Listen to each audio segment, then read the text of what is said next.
Hi, I'm Z Garcia, and you're watching The Dice Tower.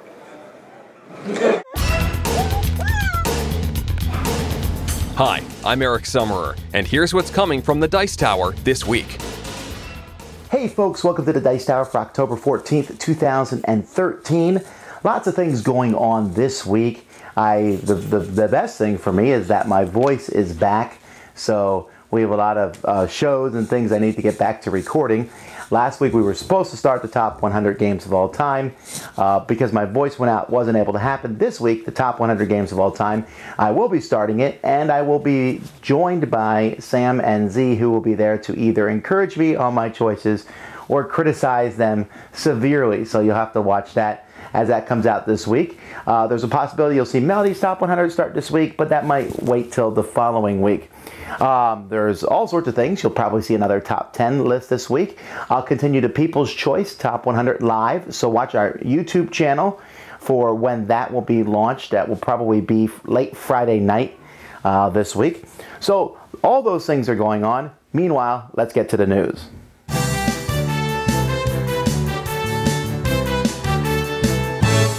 All right, in the board gaming world, some news for you. First of all, Passport has announced they have a new game coming that they'll be bringing to America, Quantum, which is a small 30-minute game where you have space combat, but your different spaceships are different-sided dice.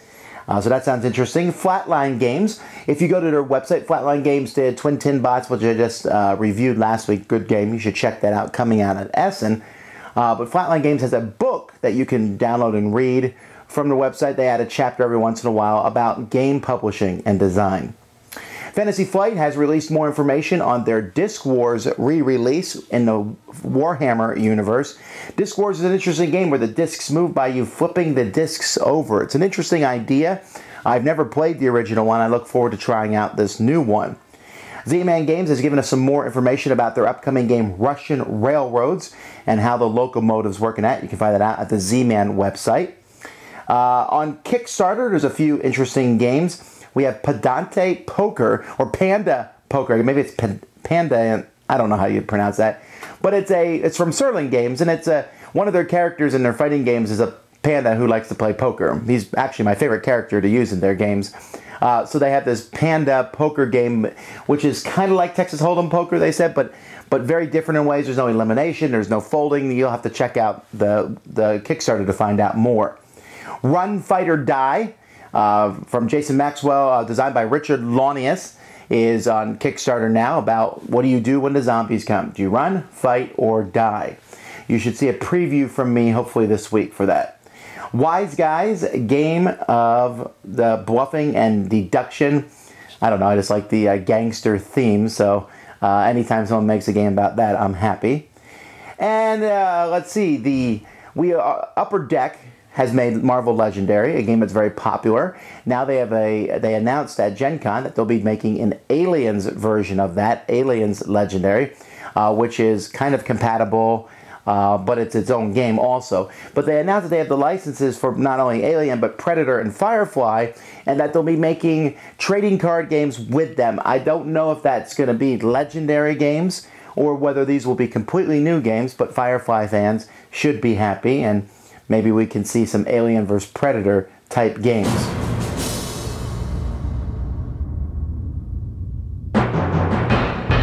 Our news of the week, obviously Essen Spiel, just a huge fair in the city of Essen in Germany, is coming next week, and it's a big deal. There are thousands of publishers, well, maybe not thousands, but definitely hundreds of publishers there with over probably 1,000 different new games released. It's just insanity. Now, hopefully this week I'll be able to do a top 10 video of the games that I'm looking forward to most from Essen Spiel 2013. While we're waiting for that, one of the games being released at Essen Fair is Trains and Stations from WizKids Games. I've already reviewed Trains Stations, and I think it's a fantastic game. It's still in my collection, a great medium weight game. Well, I run the Jack Vasel Memorial Foundation.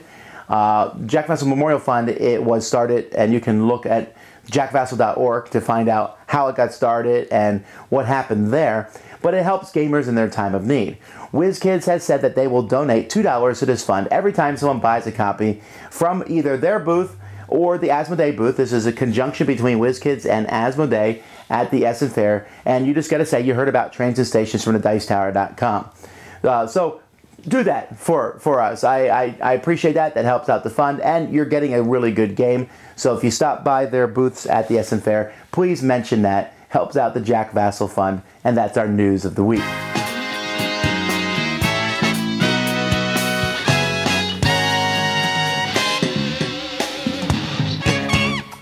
In the Dice Tower Network, on Board Games, number 118, they talk about the lamentation of meeples, or emotions in games. I'm sure your games are unemotional.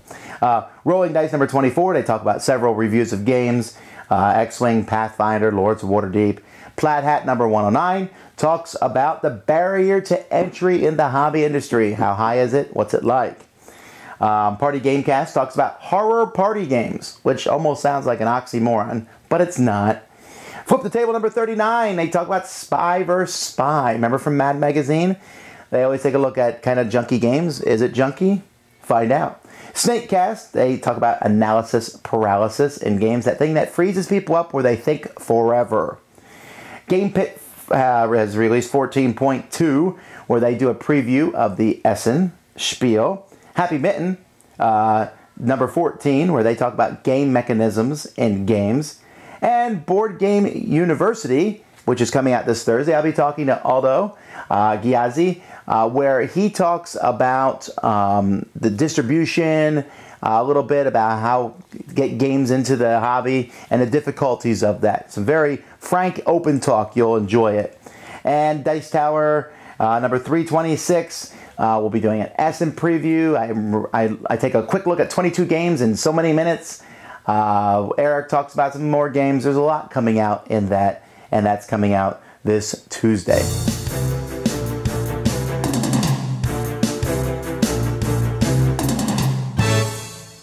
Our question of the week comes from Jacob, and he has a question about the DC Deck Builder and wants to know why I'm not a fan of it. And I never actually did a full review on the DC Deck Builder, but I did want to talk a little bit about it because I do sometimes express a dying on hatred for it, or an undying hatred. I don't know. Just I'm not a big fan of it.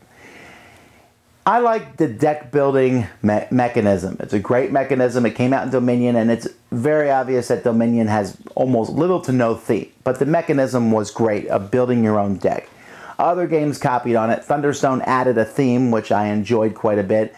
And there's been other great deck building games, Core Worlds, and really it's just a genre that's been filled up. DC Deck Building from Cryptozoic took something that I really enjoyed, which is comic books. Now, I like Marvel better than DC, but I still enjoy Batman, Superman, Green Lantern, and all the heroes from the DC universe, so I was pretty excited about the game.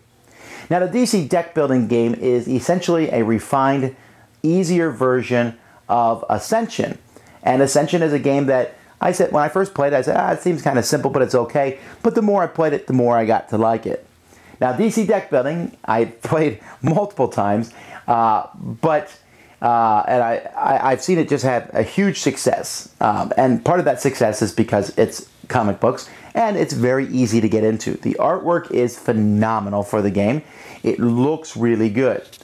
The reason I disliked it so very much is because the theme not only doesn't match the mechanics of the game, but actually clashes with them. And I'm a big fan of theme, and I can have games that have little to no theme, but it really bothers me when the theme actively works against the game, which I thought it did in DC Deck Building. For example, in DC Deck Building, you are Superman, Batman, Green Lantern, Wonder Woman, Aquaman, whatever. And as the game progresses, you are getting different cards that you will use in the game. So I might be Superman using Wonder Woman's lasso of truth. I might be Batman with a card that says Heat Vision, and that doesn't make much sense. Not to mention there are enemies on the table, and when you beat them, those enemies go into your deck, and later on, if you defeat Bane, for example, he's now working for you to beat other bad guys. And because the game has one currency, power, and you use that power to buy things, whether there are things or not. So Batman might have 3 punch cards in his hand, and he uses those to buy heat vision card, or to defeat an enemy. 2 punches you can spend to get a kick. You know, it just seems, the theme doesn't make any sense, and that really boggles my mind. I like fighting bad guys. I think it's a cool idea to fight the bad guys, and if that was the main focus, but you're using the same currency for everything, so you're beating bad guys and this. And I've had people do backwards gymnastics saying, well, when Batman uses this Superman heat vision card, it's as if he called on Superman to come help him, and when he uses Bane's card, he's using the knowledge that he got fighting Bane, but the game doesn't feel like that at all, and that's more of a roundabout explanation for these mechanics. But the thing that really bothers me the most is the fact that I'm fighting against everybody else. I'm Batman, and you're Superman, and I will play cards deliberately that hurt you. Why? You know, we're the Justice League. We're supposed to be working together. So the game itself is okay. Yeah, I played it again in the Two Towers deck building game, which is pretty much the exact same game. It didn't bother me as much there because the theme wasn't as clashy. But that's something I look for in my games quite a bit, is I love strong theme, and it needs to at least make sense. In a DC deck building game, it just, to me, it actively works against the game. Now, if you enjoy the game, fantastic, and I'm glad that the game has gotten a lot of people into the hobby, and I'm very pleased about that, but I hate it.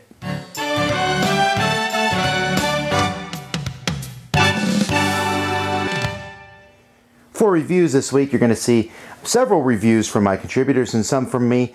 Not the same amount of reviews you saw last week, that was quite a few, but some really cool reviews. We'll be taking a look at Legacies coming out at Essen this year. Dead Panic just came out, and we'll be looking at the new expansion for Suburbia called Suburbia Inc. So these are the ones I'll be looking at. I might look at a 1 or 2 more, and there'll be some other surprises, but we have a lot going on, so these are the reviews you'll see this week.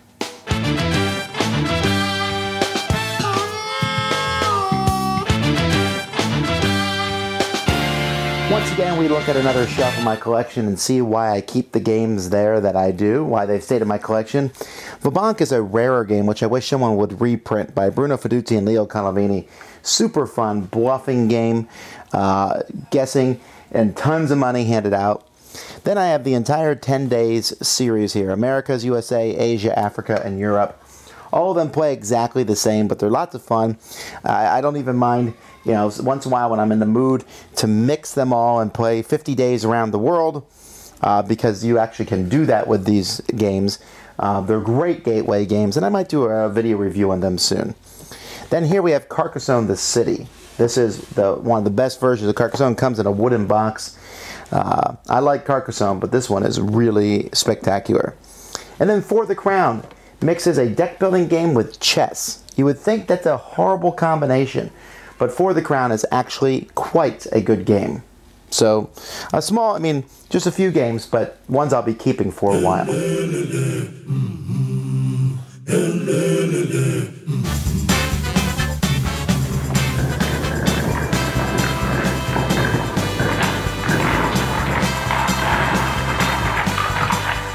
Does that scare you? Does that bother you? Obviously it bothers a lot of people. This was I get comments like I'm very disrespectful to games. I mean, they're games, folks. What do we care? If they're not going to come get me at night.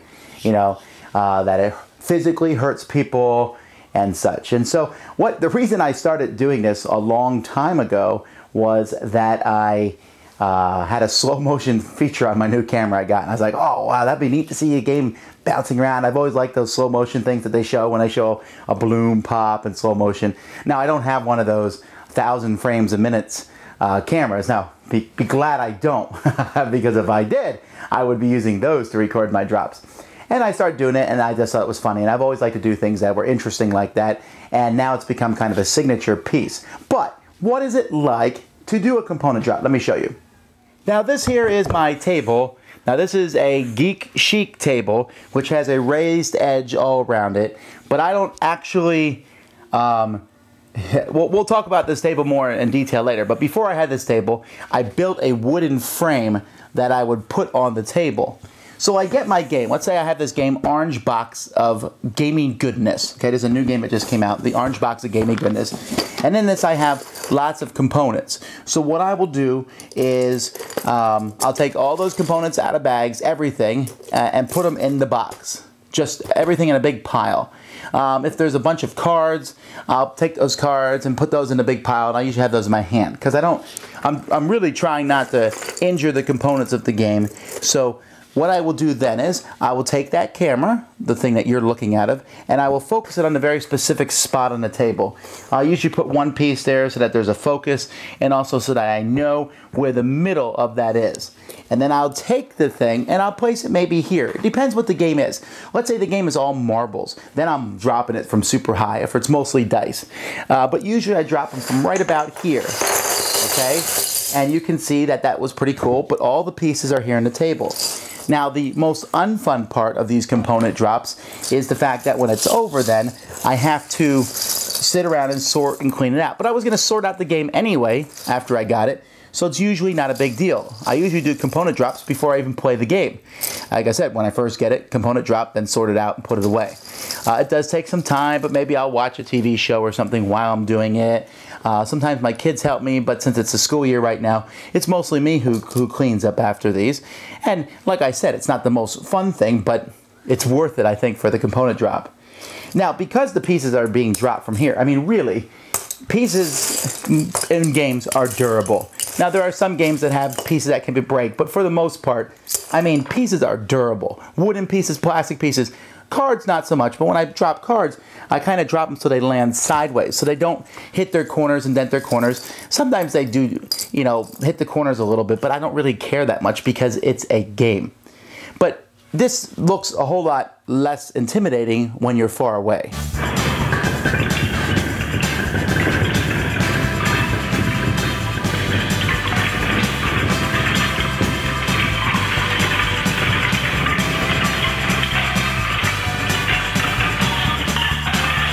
I've noticed that there's people who assign all sorts of psychological reasons to why I do this, to show you that games aren't worth that much and that you know, that we should, people are more important than the games. And there is some truth to that, I suppose. Games really aren't that big of a deal. People are more important. But I do it because I think it's cool to watch the pieces bounce around and do that. I think it's a cool thing. But there's other practical reasons that I do it. It shows you all the components of a game. In case I forget to show you certain color dice, I've showed them to you in the component drop. It gives you a sense of how big the game is and how much comes in the box. And it shows you how durable the pieces are, I suppose. If you don't see a drop, wonder why for some reason. But at the same time, I do think it's a little funny that some people get so worked up over it. You can fast forward through it, but it's just fun. You know, I'm not trying to destroy games. Some people say, oh, you get your games for free. That's a totally different topic, by the way. I don't get my games for free. I work quite hard for these games, but and then I drop games that I buy regardless. But the fact is, it's a signature style now of the Dice Tower. You have the option of skipping through it, but as long as I'm doing these videos, I think I'm going to keep it up because it's neat, it's cool, and it's fun.